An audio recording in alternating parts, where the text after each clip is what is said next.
Nous dormions à 18 dans un petit appartement, sans compter le chiffre de nuit qui retentissait à tout moment. C'était un peu bancal et ça sentait l'arche de Noé.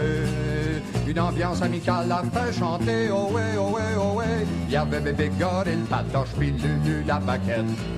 Avec Marie quatre poches, Chainsaw, puis la fée Forniquette. On faisait un peu dur, au moins autant que le plancher. On se corde à mur quand venait le temps de nous coucher. Faut dire que nous dormions sur un bon vieux tapis volant. On avait des morpions, des chaudes pistes, pis ben du talent. Mais on était heureux, pis y avait pas de sida dans l'air. On n'était pas peureux, on était copulaires. On ne se levait jamais ben plus tard que midi et demi. Fumions quelques pétards comme ça joyeusement entre amis. Faisions un petit miracle pour changer un cours d'eau en vin.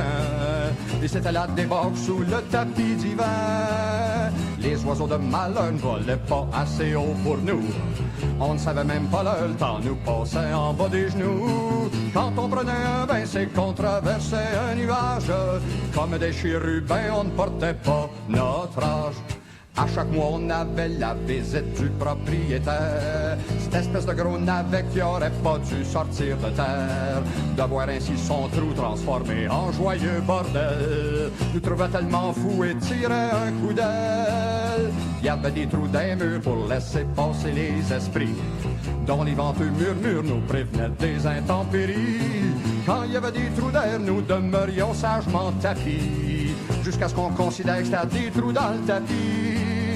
Alors nous retombâmes dans la vie de réalité, avec des trous dans l'âme très loin de l'immortalité. Abîmés en nous-mêmes dans une chute ininterrompue, devant nos faces de carême, le charme était rompu.